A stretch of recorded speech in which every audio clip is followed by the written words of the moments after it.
The VGRT Gaming Podcast, episode 706, recorded on December 15th, 2023.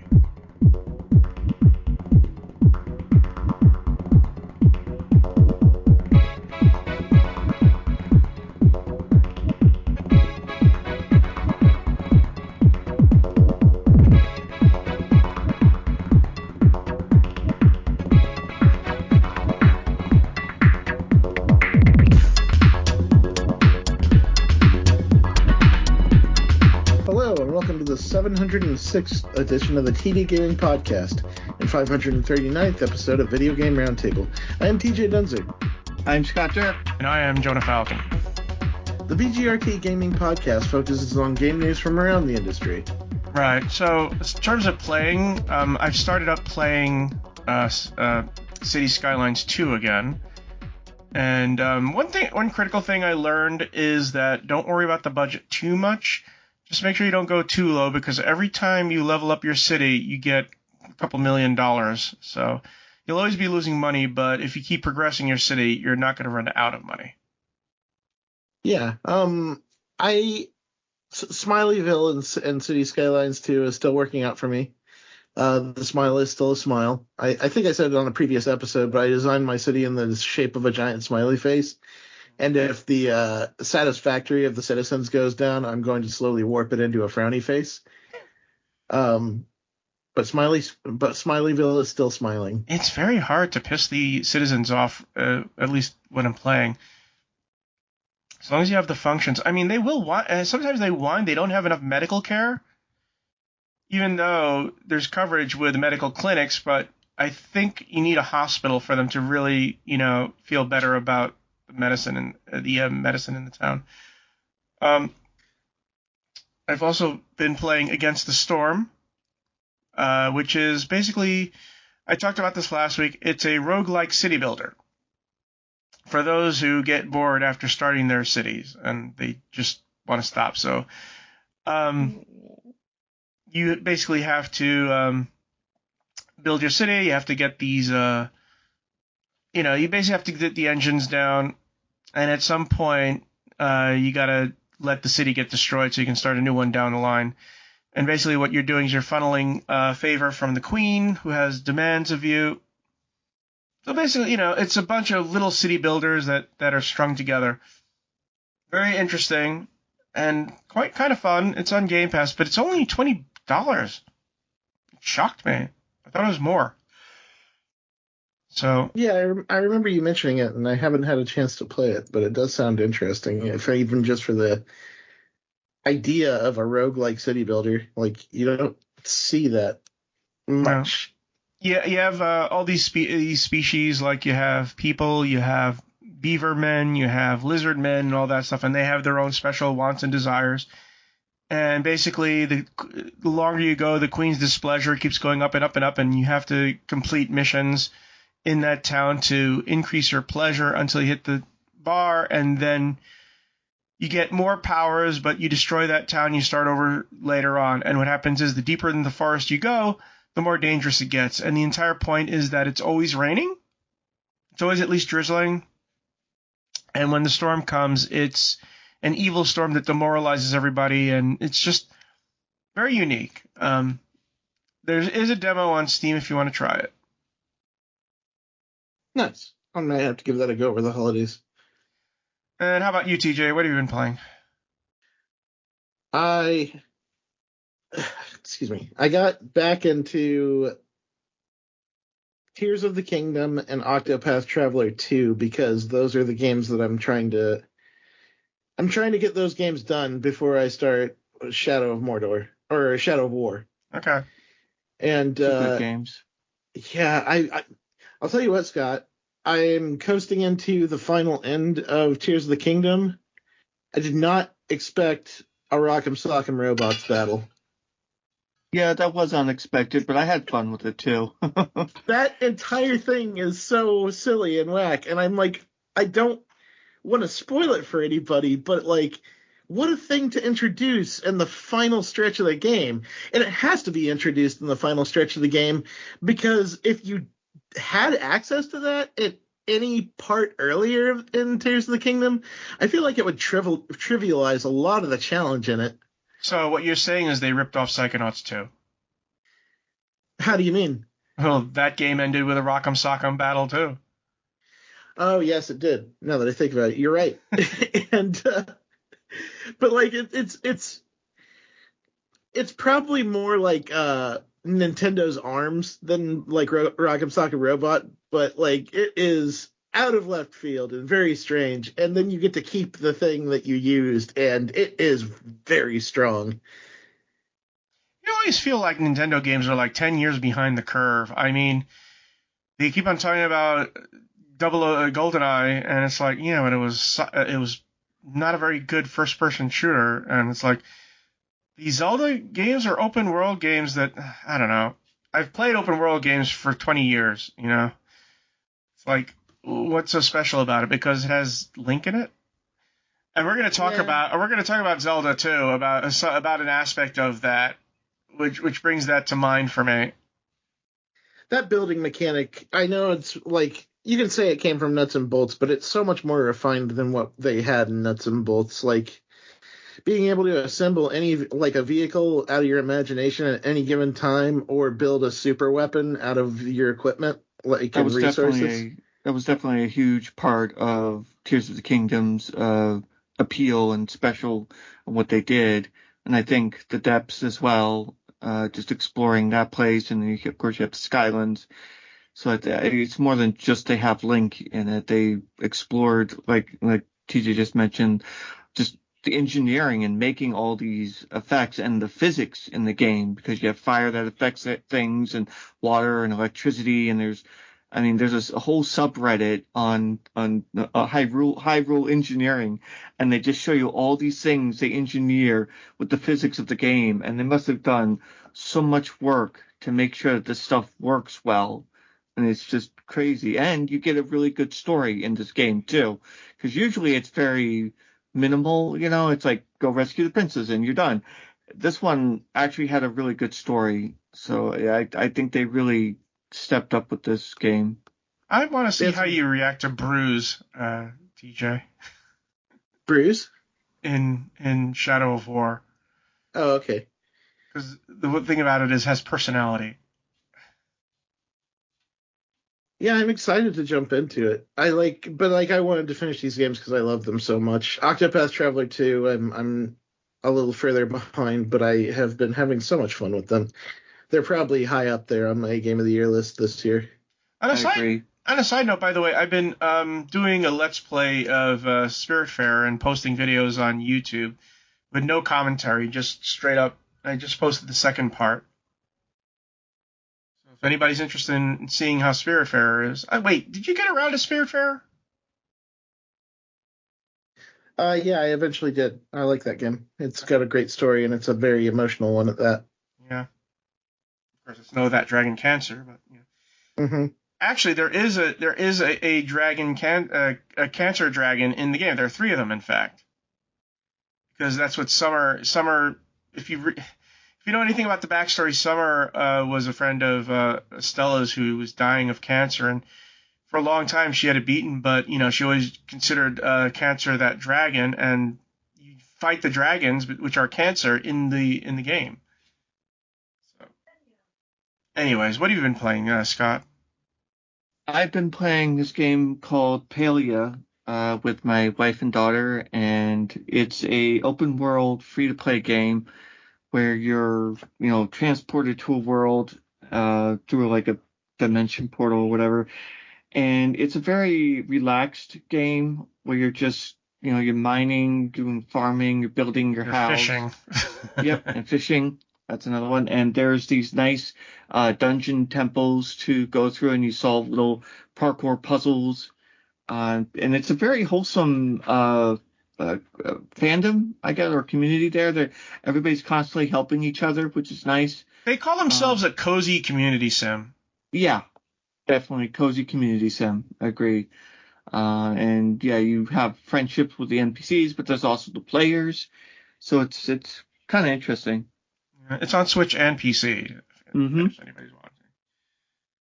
watching. So anyways, we're going to move on to quick news. Tekken 8 is getting a demo this week. Peep the first chapter of the story and play some offline verses. They also released a new trailer today, too. TJ, you'd probably know more about it than me. Wasn't it a launch trailer that Tekken 8 got? Okay. Well, it comes out on January 29th, so I wouldn't call this the launch trailer. It's more like the story. It was the story trailer, which focuses heavily on. I don't know if you know who Jin Kazama and Kazuya Mishima are, but they're basically the two competing forces in the current Tekken storyline, with Kazuya being the devil and Jin Kazama being kind of the son of the devil, but also half angel thing. It's I'm really excited for this game, and I'm really excited that people get to try it on the demo that's coming up. It came out on PlayStation, and it's coming to PC and Xbox next week. But this is going to be one of the first few times that people have had a chance to just really dig in freely to Tekken 8. If you weren't involved in the recent closed beta tests, this is a great opportunity to play. You can play the first episode of the story mode, and you can play local versus. And yeah, it's cool to see this come because I recently had a chance to preview the game in LA, and goodness gracious, it's shaping up to be such a good fighter. Like, I don't understand, the online is buttery smooth.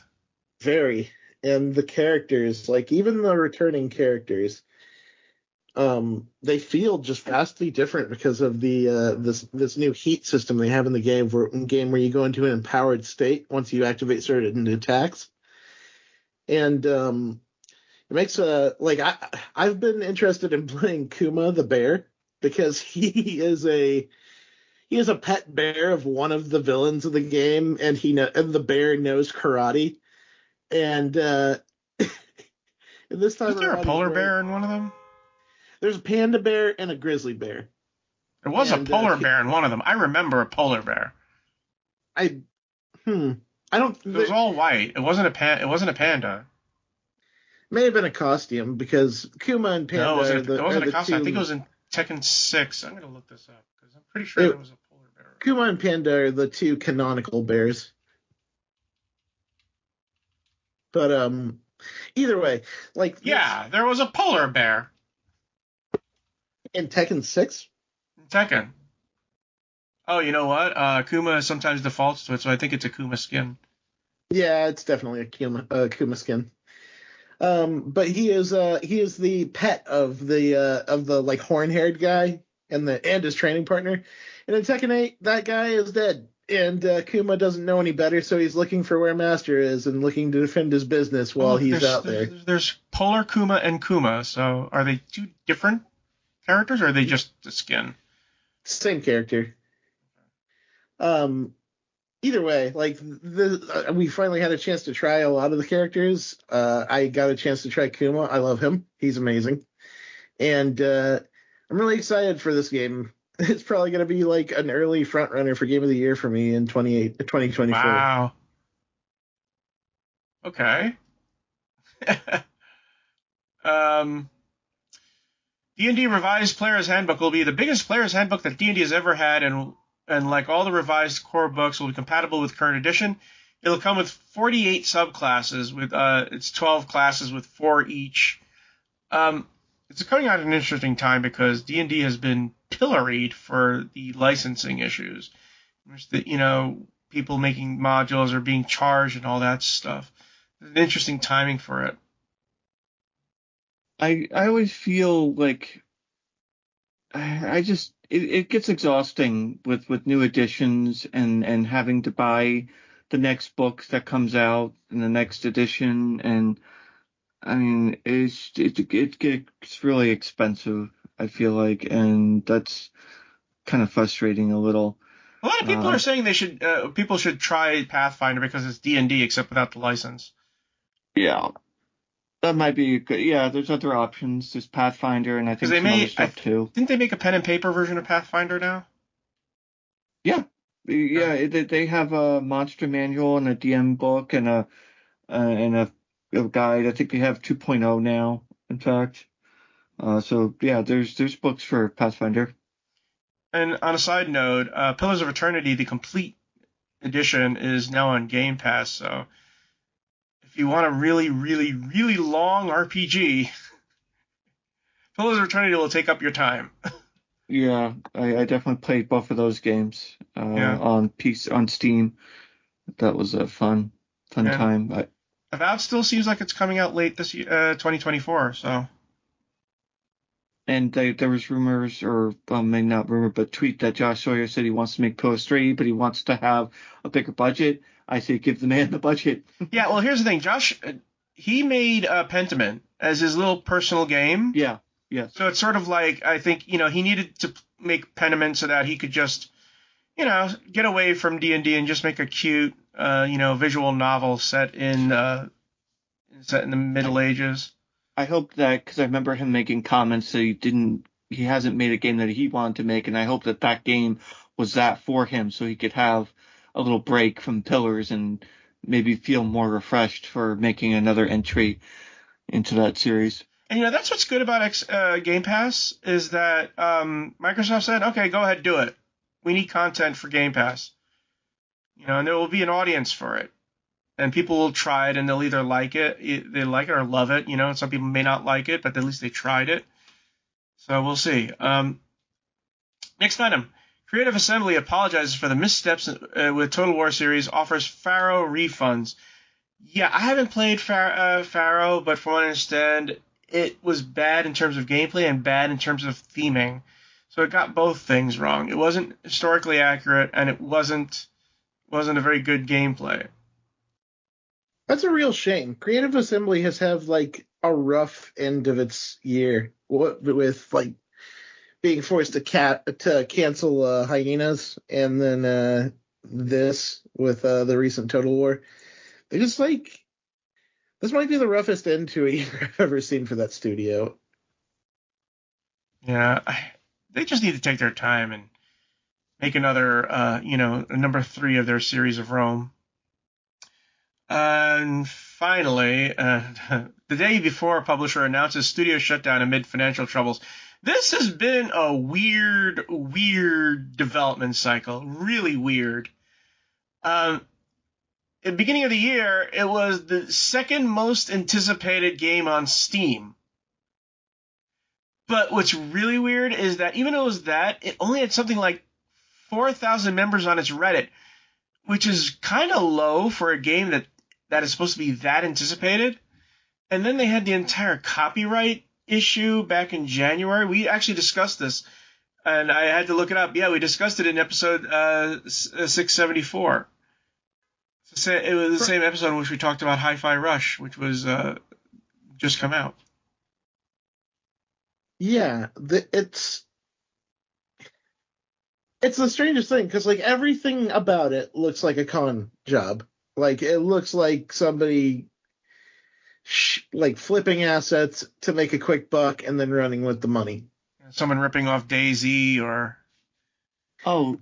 is this a game that everyone got pissed off about and Steam is giving refunds, no questions asked? Well, I'm pretty sure that's one of them. It's no longer. It was taken off the Steam page, but that was actually it was a long time ago. It was taken off the Steam page. It's just strange that this game. How did this game become so anticipated? You can't really balance stuff, wish list. Or can you? Can you make fake Steam accounts and just have people wish list it? I don't know. That sounds like a lot of effort just to do that. But then the trailer came out, the gameplay video, and it was like there was hardly any zombies on the streets. There's also like the studio that made this has made some games that aren't bad. Like they made Prop Night in 2021, they made Radiant 1 in 2018, and The Wild 8 in 2017. I know of Prop Night. I was actually surprised to see Prop Night on their list of games that they created. And then this thing, which just like this, they took so many assets from like Unreal Engine, which is not in itself like illegal.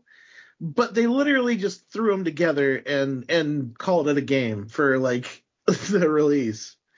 And of course, when people got in there, they saw that it was just pieced together, patched worked basic assets and buggy as all hell with like What this game tells me is it's a game that was, developers had an idea for something really sophisticated and big and complicated and all that stuff, and they realized they didn't have the chops to do a game that's similar to, oh God, what's the name of that game that's set in Washington D.C.?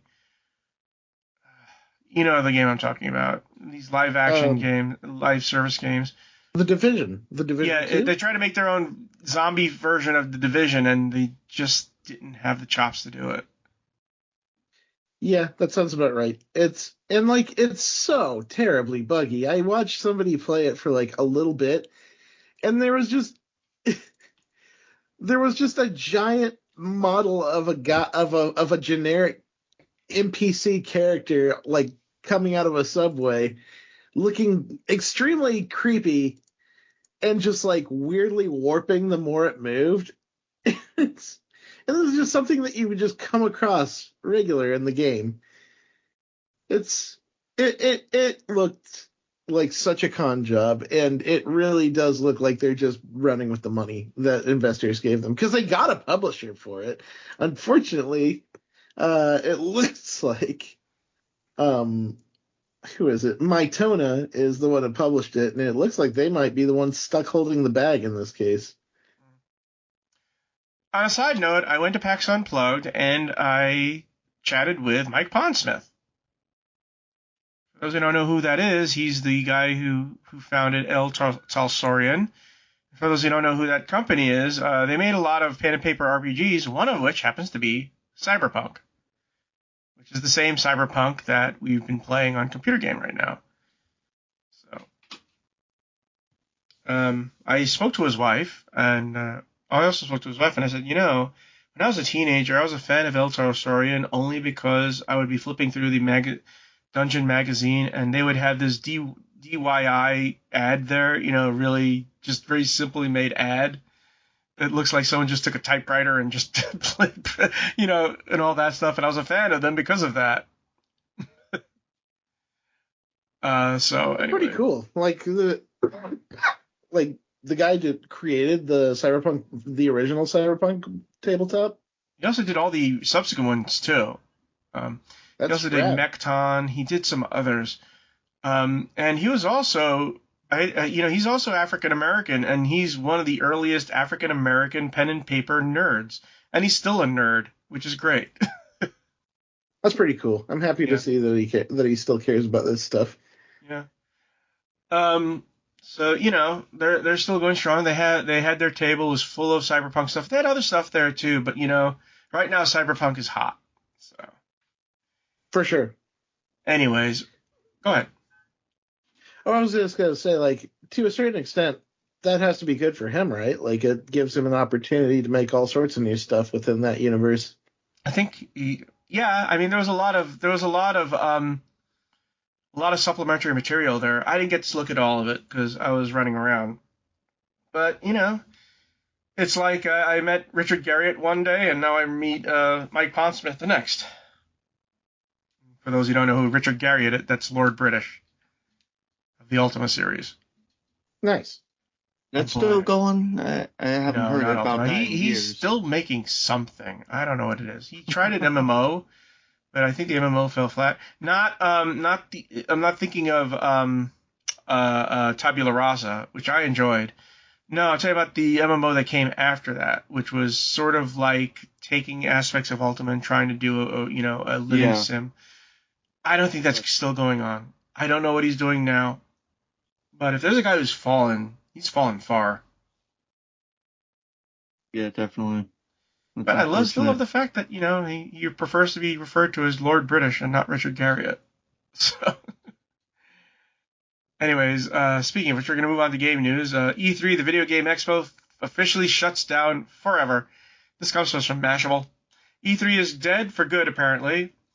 After more than 2 decades of E3, each one bigger than the last, the time has come to say goodbye, the official E3 account posted on Twitter. Thanks for the memories. The ESA, the non-profit video game trade organization, which ran E3, posted its own statement on X as Twitter as well. ESA shared a link from the Washington Post story, which broke the news, and quoted the organization's president and CEO, Stanley Pierre-Louis. ESA remains focused on advocating for ESA member companies and the industry workforce who fuel positive cultural and economic impact every day, the statement stated. E3 was once the largest video game expo of its kind, starting with its first event in 1995. The reason why it started its own event was that video games were getting lost in CES, and I might remind you that CES is still going strong. It's in January. It's in Las Vegas. The event is known as a major gathering of the industry and is often where the year's biggest news was unveiled for new games that made their debut. The expo ran annually until 2019. The year it held its final in-person event.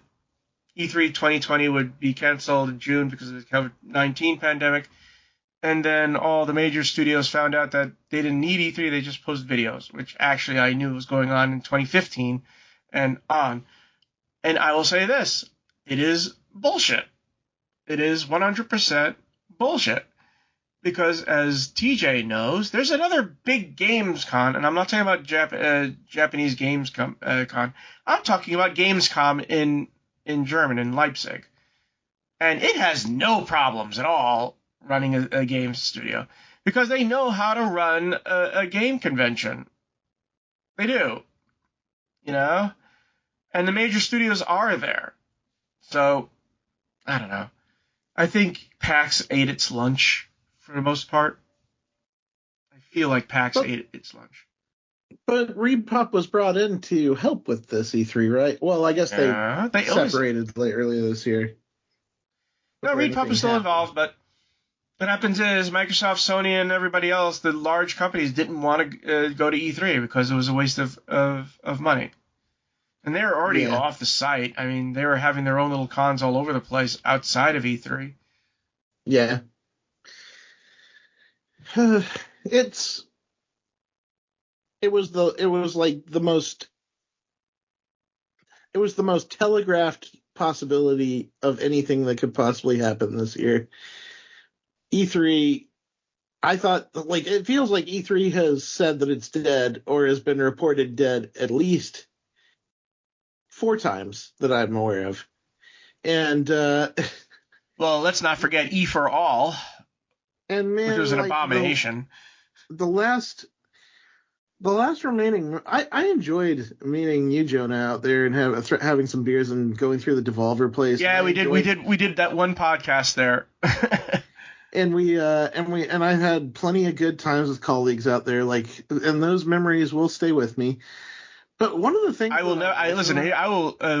most priceless thing was when I introduced you to the lead developer for Rainbow Six Siege, and it's like you just got gobsmacked. Yeah, it was incredible. That game was so cool at the time, and I was so into it, and it was a great connection. But I don't know, the one of the remaining things that will always stay with me with E3, the E3s that I went to, which were 2017 and 2019, is veterans would always tell me that it was not as good as it used to be. And then one of them talking to you right now on this podcast. Yeah, and then in 2019, that was the infamous year that the ESA had a security breach that basically doxed every organization and reporter that went out there and left their information online for trolls to get to. And that's the crux of the matter is ESA lost a lot of trust. They lost a lot of faith in their product, and then COVID happened, and they never had a chance to get that back. And one could argue that they didn't deserve that chance in the first place.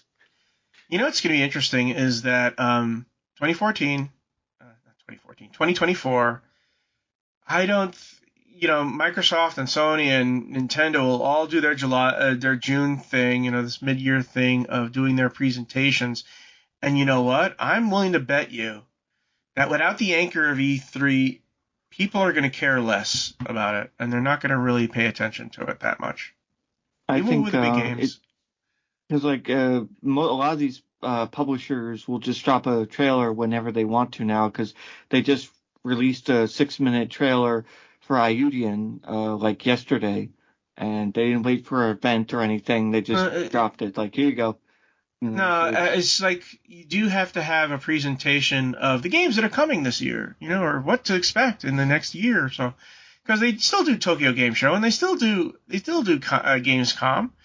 They did Nintendo Direct. They showed it on there as well, so that helps. But I'm just saying, I think the Xbox, what do they call it? I know PlayStation calls it, I know it's called Nintendo Direct. Then Microsoft and Nintendo have Microsoft and Sony have their own names for their own shows. It really felt like Jeff Keighley was turning the VGA awards into his own E3. He's trying to. Yeah, it's not going to work. No, it didn't work. Not gonna work. You have to have the physical space to make it feel like you're doing something. Okay. Even if it's just reporters doing it, you have to have the physical space, or else it's just like vapor. No one's going to care. And really what ESA has to do is they have to go to Gamescom and find out what makes Gamescom work. Because no one's going to be turning down going to Gamescom. One of the things that, by the way, ESA is comprised of Microsoft, Sony, and all that stuff. So it's sort of like they're self-cannibalizing. They want to have their own presentation, but the thing is that unless you really have them dock to other people, it's not going to really mean anything. People like to say, who won E3? Who lost E3? Oh, giant crab. Attack it for massive damage. That's right. You don't have any of those moments now. No one's going to care. And you won't have that Wii Music thing that was just so fucking bizarre. And that's the thing, is that like I think that E3 lost a lot of its luster and value, but I do think that North America needs something like that. I hope it's something better, but I think that North America needs something like that because young writers and young industry hopefuls deserve a chance to get their foot in the door the same way we did. And E3 was arguably that thing for a lot of people. Well, the other thing for me is that I have a lot of industry friends, and that's the only place I ever see them. It's like a once-a-year thing. Like Michael Pachter. I don't see Michael Pachter anywhere except for E3. I don't know what... See, Larry Herb retired, so I don't know what he's doing. But it would be once a year I would see Larry Herb, and then I'd go to his other stuff. It's like all these people I know, and they know me, but without the... Without E3, it's sort of like, okay, when are we gonna hook up? Yeah, that's an absolute bummer. I want a show to happen that rises to that level of prominence. And here's the other thing: is that in order to have these shows, you need a big audience hall with audience members reacting to these trailers they're putting out. Because if all you do is just put out a trailer and there's no people screaming and cheering and all that stuff, who cares? Yeah, for sure. One of the things is I remember when Halo 3 was unveiled at E3 and it was like people went fucking nuts. Or when Gears of War, the first Gears of War, when it was revealed. And I was there. People just lost their minds because no one had ever seen graphics or action like that before in their lives. They just lost their minds. Yeah, and I got to see Keanu. I got to be in the same room as Keanu Reeves for 1 year, and it was like that won't happen again. You'll never have an audience member calling out to him and him responding. Yeah. Because here's the thing, that made Microsoft's press briefing because you had that bit of unpredictability. Yeah. And I give Keanu Reeves credit. He got the tennis ball and he just whacked it back. It's really sad to think that we won't have anything like that anymore. And I doubt that's going to happen. And quite frankly, I think that you're right. I think that something has to step in and take its place. I don't think it's the Game Awards. No. God, no. I also don't think that any of the PAXs have the star power of E3. See, PAX is the thing for me in PAX is that PAX is sort of like a sit-down demo sort of thing, which is why I went to PAX Unplugged. Fortunately, at PAX Unplugged, I ended up spending $170 for the Kickstarter all-in bundle of Distilled. Except it wasn't the Kickstarter bundle. It was the Kickstarter bundle, but it was he was like selling it, so it's like, oh, okay. I have no willpower. I should have said no, but no, I had to buy it. To be honest, Distilled is really, really fun, but still $170. But yeah, someone has to do I think part of it is that the convention center in LA is so expensive. And who knows, maybe they'll find a cheaper venue. I mean, imagine having the next E3 in Mexico City. Yeah, I wouldn't mind something in the Midwest, whether it's heck, if it happened in Dallas, that would make things super easy for me. But don't they have South by Southwest? Austin has had that for a while, and it's been off and on. Like it was dead for a couple of years, and I think they brought it back, but it's also been kind of. Also, it's more film than it is video games anyway. But they did have video games there. They had PAX South, which also died in 2019 before COVID. Well, PAX East is still there, and I think PAX Prime is still going on strong. So, I would love to have something though that's like the next big thing. What they need is a way for these big companies to understand that they have to be in the same building together. Yeah. And they have to bring back booth babes. I'm sorry, but it's true. It's true. You need booth babes. Because you need that danger, and you need that titillation, I mean, you can still be respectful, but you need stuff like that. You need to get the people cosplaying. You need to get I did a viral video of one of the booth babes actually doing Dance Central, and she thanked me because when I posted the video, it's like it got attention and it got her much more work. Is PAX a possible replacement? No, PAX, like I said, is more of a demo thing. It's more of a fan thing. The main part of PAX for a lot of people are the panels. Panels rule PAX. I don't go to the panels as much anymore, but people love the panels. And it's not going to be Comic-Con. Comic-Con is basically one huge vendor stall. So, yeah. Yeah. I don't know what becomes that thing. I think it would have to be something new, like that the big boys were interested in supporting. Because like when you look at I think one of the best and closest feelings to that experience for me right now is Evo, but Evo isn't for everyone. Like if you don't like fighting, Evo is very niche, so.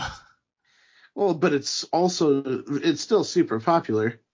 It's popular, but it's also niche. How many are you going to see Starfield there? Are you going to see Hi-Fi Rush there? Are you going to see The Last of Us there? No, that's what I'm saying though, is that I feel like something that should be a new E3 should be kind of like Evo. I don't know if they're going to have tournaments there. Not like giant tournaments, but you still have tons of companies showing off their latest stuff and all sorts of booths and presentations and panels and. I'm gonna put this straight, okay? At some point, the marketing department of these big companies are gonna realize there's something off, and they're not generating enough buzz. And no matter how many of the Nintendo Directs you make, people are not gonna get that buzz. They're not. You need an audience. Yeah. I mean, even if you have an audience watching a presentation, you still need the audience. Yeah. You need to have that. You need to have bad things happen, or else no one will talk.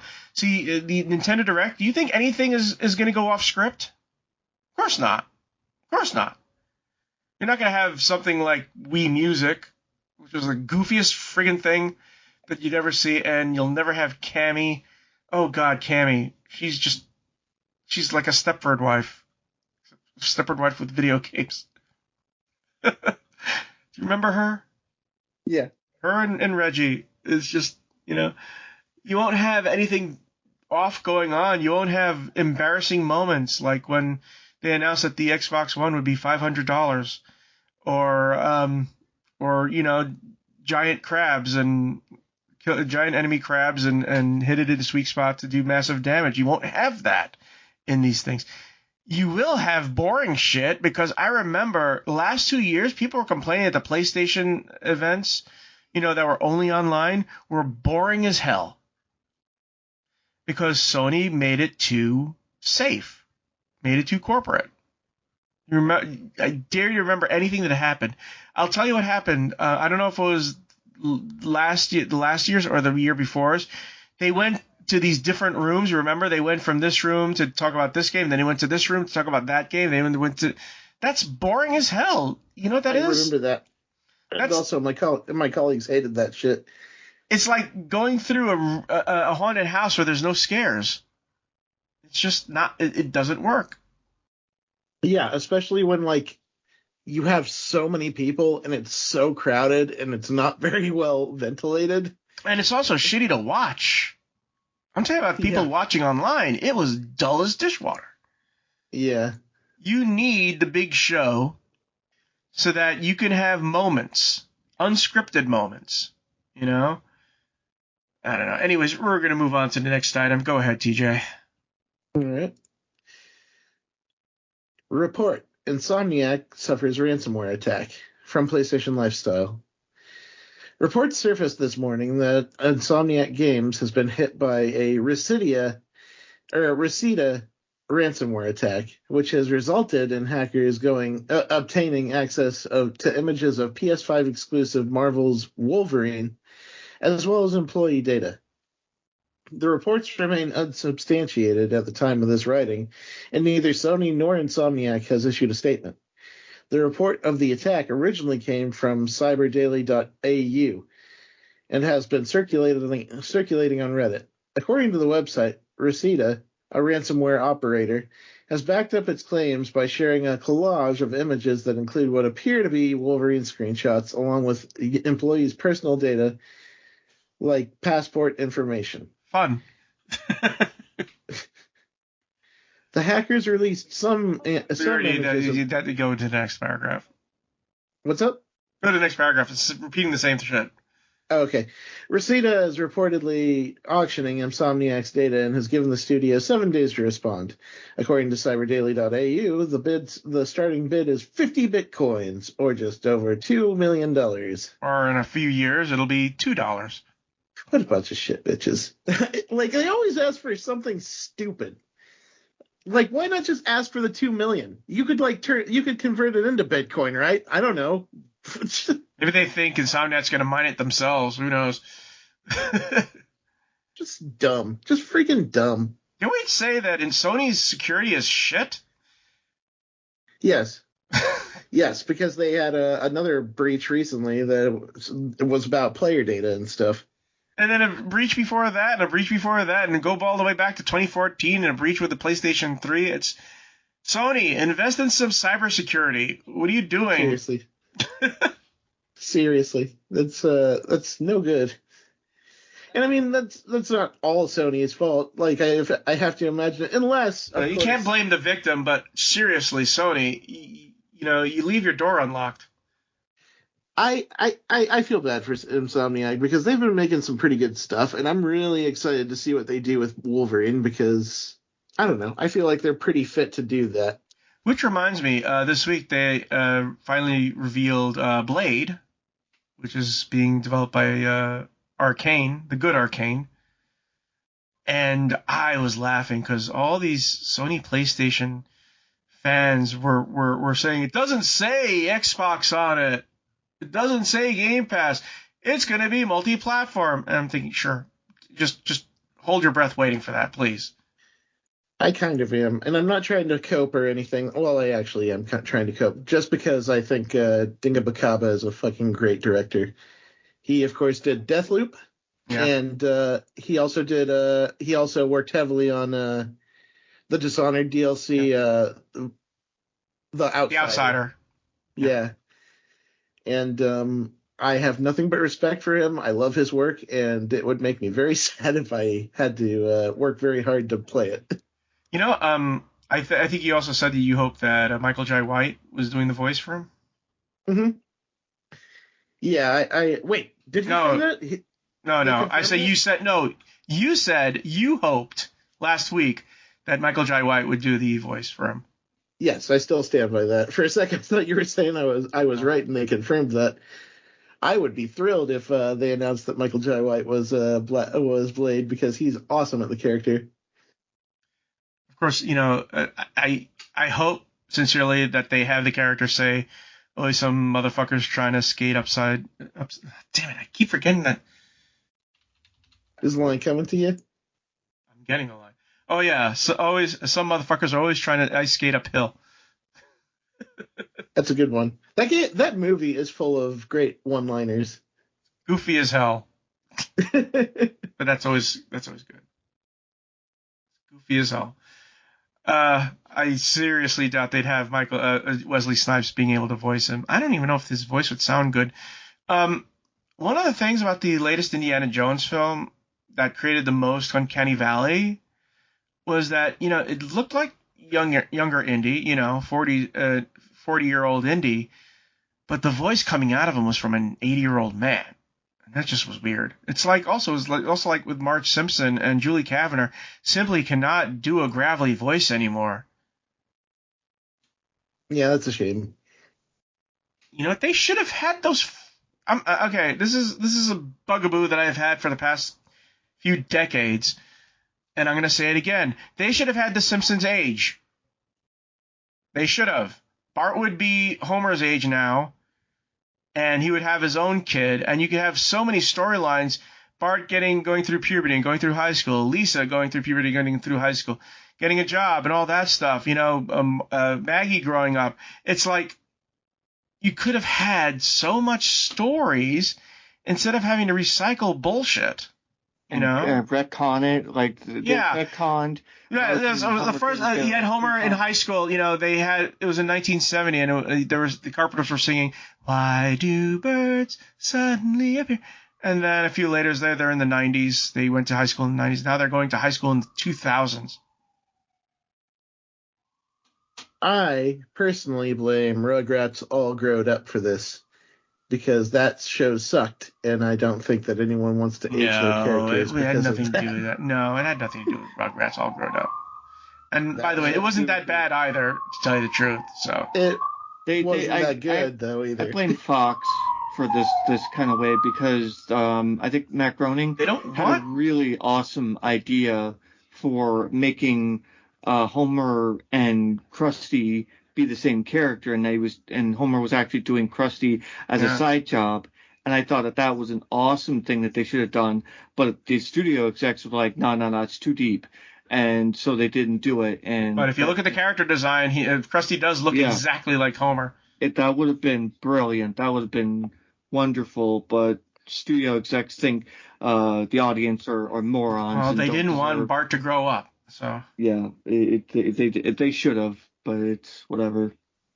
They lost a couple of bitcoins on that.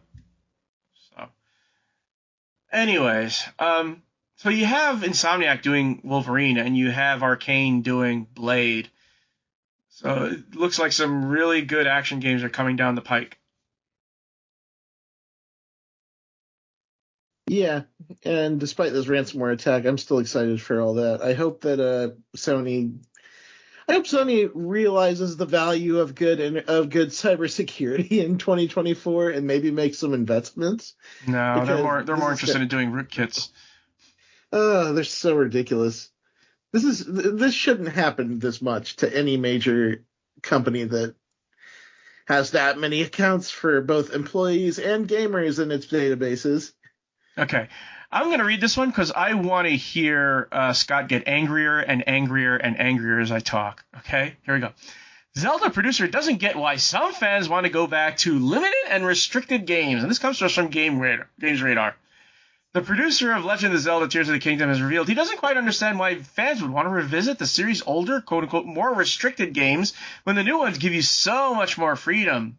In an interview with IGN, Zelda producer Eiji Onuma talked about how Nintendo's series has evolved over the years, most notably since the release of The Legend of Zelda Breath of the Wild and Tears of the Kingdom. Before both of the open-world games, the Zelda series followed a more linear path, which Onuma says can be restricted and limited compared to the games of today. I can already hear his brain going bullshit, bullshit, bullshit, but we'll continue.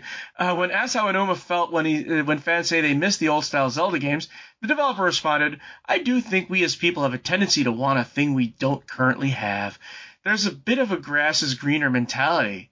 It's interesting when I hear people say those things because I'm wondering, why do you want to go back to that type of game when you're more limited or restricted in the types of things or ways you can play? That being said, Onuma said he isn't completely surprised by fans wanting to go back. I do understand the desire we have for nostalgia, so I can understand it from that aspect. Okay, Scott, you can go off now. I'm not pissed. I think I know what he's getting at because I played the game, and you get to explore this world, and I don't know if making all these vehicles would have worked in a open zone type of game, which is what the previous Zeldas were like. And you could still make good dungeons. There's no excuse for that. That's really what people were complaining about, was having these in-depth dungeons. It's not so much that it was closed off or limited. They just wanted these really well done dungeons that were iconic, that just resonated with them, that had personality. Yeah, here's the thing. Here's the thing. The two open worlds, Legend of Zelda open worlds, you know what they lack? Personality. They completely lack it. Missing. And that's what people want to have back. You can have an open world game. Just give us those dungeons. Maybe less shrines, more dungeons. I'm going to tell EG one word, okay? One word. Tunic. Does he know that Tunic is basically a Zelda game that people love? There's a reason why people went nuts over it. There are a lot of games that are like that, in fact. And, oh, by the way, linear games, people do play them. I mean, look at Sea of Stars. Look at a lot of you can't swing a dead cat without hitting a retro-style JRPG. Like Valve had come out, I think, several months ago saying that their game was not going to be open world, that it was going to be more open zone and have like a tighter, more linear path to follow, which is fine. I think that there's something to be said for that. You have a nice, strong, this is where you go, and then you can choose how you do that. It doesn't. Here's the thing. When you have a linear game, you know what you can do? You can tell a story. Yep. You can say a lot of things about the Mass Effect games, but I'm going to give you a little hint. They're linear. I mean, it's like every BioWare game in which there's 4 branches in which you can complete a story branch in any way. They did it with KOTOR. They did it with Jade Empire. They did it with Mass Effect. And they did it with Dragon Age, in which you have these 4 branches. And you can choose. But they always had a linear story. And you know what they could do? They can invest in personality and all that stuff. Baldur's Gate 3, it's basically a linear game. You don't go anywhere you like. If you go anywhere you like, you'll get killed really fast. You have a story there, Also, even the Link's Adventure remake was pretty linear, but like that game was fun. The little claymated version that they did on Switch. Link's Awakening. That was Link's game. Awakening. Yes. The other trait. I liked that game a lot. It was it's a very path-driven game where you like go dungeon by dungeon, 1, 2, 3, 4. But I like that game. It's very cute. It's very charming. It's very fun. I agree. That was a lot of fun. And then I'm going to point our friend Iji here to another game. Has he ever heard of Far Cry? Because Far Cry was interesting at first, and then it just got more and more and more homogenized until now you have the Ubisoft model in which everything has to be an open world game. And no one feels like they want to be unrestricted. It's just like someone said, if you can do anything, then you can do nothing. There has to be a gameplay loop. There has to be a solid gameplay loop in which you have to do something in order for things to happen. Because if you can do it with anything, then everything has to be cheapened and brought down. I know there's exceptions to the rule. Don't at me with the Dark Souls series and Dark Souls and Souls likes. I'm talking about this kind of open world game. They're gonna find themselves. I can just see Breath of the Wild 4. I mean, and it's like they're wondering why the hell is anybody not playing this game as much as the other ones? Because there's just so much you can do in an open world. You have to have a strong story sometimes. Yeah, I have no idea what they plan for the next Zelda entry, which I'm sure is a long ways off. It's going to be an open world. Don't you hear what he's saying? He doesn't know why people want a restricted game. I mean, there's a lot of time. That's what I'm saying. There's going to be a lot of time before the next Zelda comes out, so you could do research and get feedback or what's it called? When you find out what the audience wants. I mean, they might be rethinking their formula. I know they want to do open world, but we'll have to see what they're going to do, I guess. I mean, people have been making Zelda-like games, like Okami, Darksiders, Evil Quest. It's just Overture, Tunic, Prince of Persia: The Sands of Time. All these games try to mimic what Zelda does, and I'm going to tell them, people notice this, and they say, well, if they're doing it, why don't you make a Zelda game? It shouldn't take you just it's like with Mario. Mario has different types of Mario games. Why does now every Zelda game have to be an open world game? Because it's popular? Yeah, I don't know. I mean, if I was gonna, so from here, after Tears of the Kingdom, I think what I want to see next is I wouldn't mind seeing them go back to the very, very, very, very, very first Zelda and remake it in some form, because I think that one has the most potential to be something interesting and creative for them. Like, they could really fit with it because the original was so rudimentary. I mean, if you just made a remaster in which everything's in 4K and has a billion colors and but you're still doing the top-down thing and the top-down dungeon exploration, and just make tweaks to the dungeon so people have a new puzzle to deal with. I mean, it'll sell like hotcakes. I'm sure it will, yes. But on the other hand, you know what? Hey, there's other people making turn-based RPGs, or top-down action RPGs. They don't need Zelda as much. It's just that I don't like the mentality that, it reminds me of Jim Ryan saying, why would anybody want to play old games? Backwards compatibility isn't, who cares about that? Who wants to play the old games?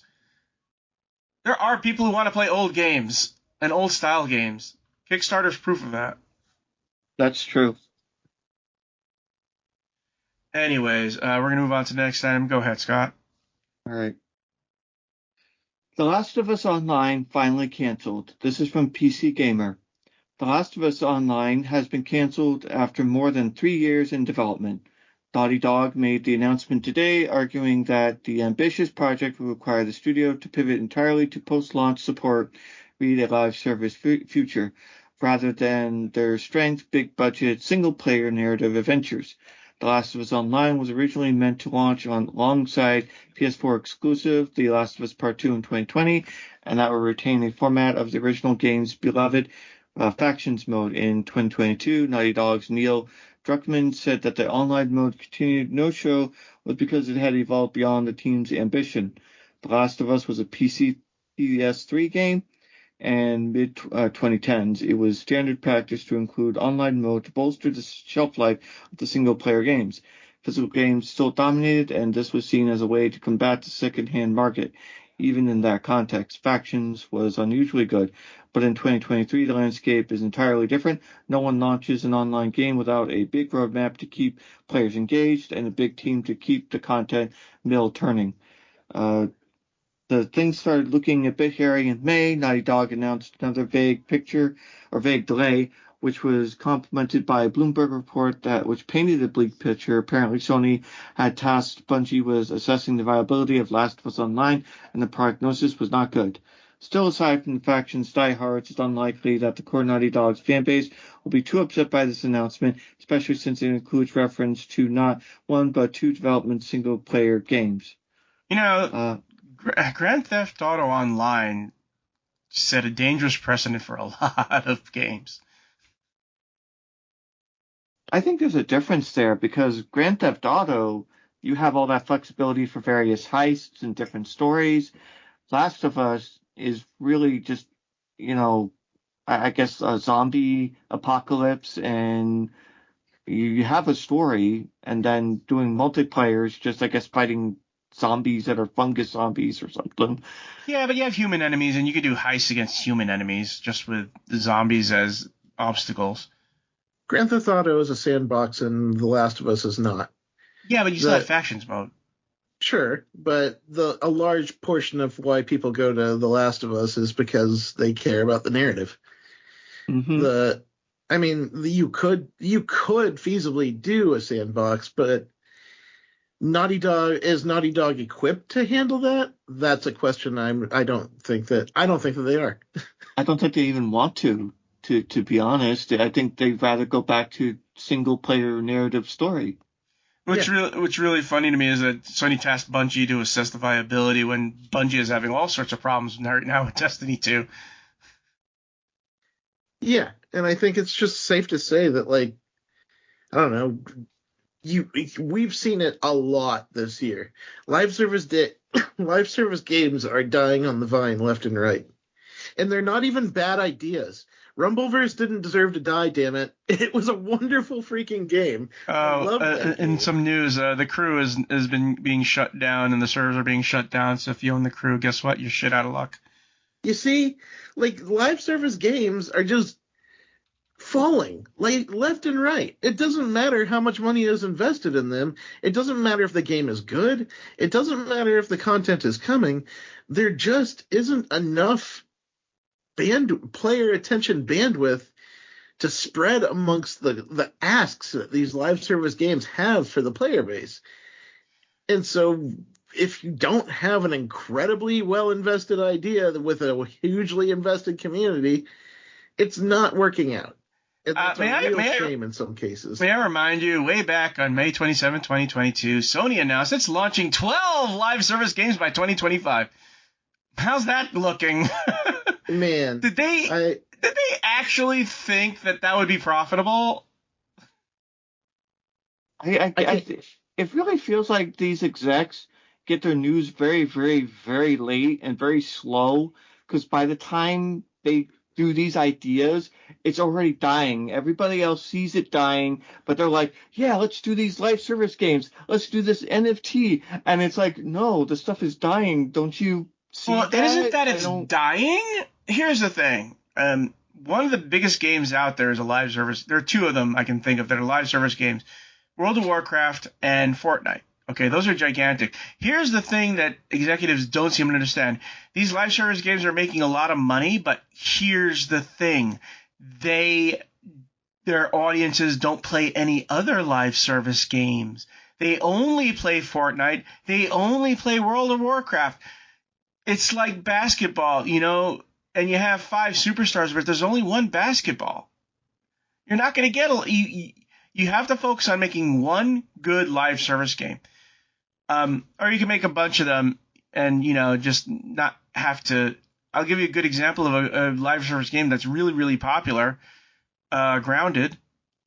And it gets its audience from people who enjoy wanting to live the life of Honey, I Shrunk the Kids. It's charming. It has its own personality. But Microsoft isn't trying to. They're not trying to, do microtransactions up the wazoo with that game. They have its purposes to supplement the Game Pass service. Another live service game that is kind of light. Oh boy, what was the name of that game? What's the name of that game? Oh, it's escaping my attention right now. But if you want to have a live service game, just have 2 or 3 of them. Microsoft has Fallout 76, they have Grounded, and they have Elder Scrolls Online. I don't think they're... Oh, and Sea of Thieves. I don't think they're trying to do more than that. But if you notice something about those 4 games, all 4 of those games are completely different, and they're not asking that they make $1 billion or have a population of several million. They're just quiet little games that, people can engage in. It's a real shame, like how the things have turned out for that industry. I agree with Scott. Like, the executives made a dumb push that they made too late. And then, like, when things don't turn out well, when the player base starts to sink a little bit, and you have an executive board with like stockholders that are looking at this stuff, suddenly they panic and they say, "Well, we better cut ties and move on to the next thing then." Yeah, that's the other thing, is that it's hard to sell a live service game when you think, oh, wait, this game may not be available in 2 years, and I won't even have a single-player mode to play it because they're going to turn off the services and no one can play it. Right. All those things just lost. No matter how much they say, we're going to keep the servers on for a while, they're eventually going to have to turn them off. Yeah. That reminds me of Microsoft keeping the original Xbox Live servers because a handful of people were still playing Halo 2 on the original Xbox service. And it wasn't until there was only one person on the server that said, okay, we're shutting it off now. You can't have multiplayer with one person. Yeah. It's a dang shame. And you know what? Like, I guess we should have seen this coming for The Last of Us multiplayer, because they have been so very quiet about it for years, after just saying, we're still working on it. It's going to be its own standalone project. But here, speaking of quiet, have you heard of any of the other live service games that Sony was trying to get going by 2025? No, not at all. The only one I think I know of is just Marathon with Bungie. And that's gonna it's not going to be multi-platform, that's for sure. The way things are going, Sony's just going to take over Bungie and just make it a first-party developer, and then they'll have. But that's the other thing about live service games, guys. Microsoft didn't cut off the servers for Minecraft for a reason. They didn't. They're perfectly willing to have Call of Duty everywhere for a reason, and the reason is you need a big player base. And if you're just going to have Last of Us online on PC and PlayStation, it's not going to help. It's not going to get the audience you want. Microsoft is using their live service games to sell Game Pass. You're trying to make money from a live service game directly, and it's not going to work that way.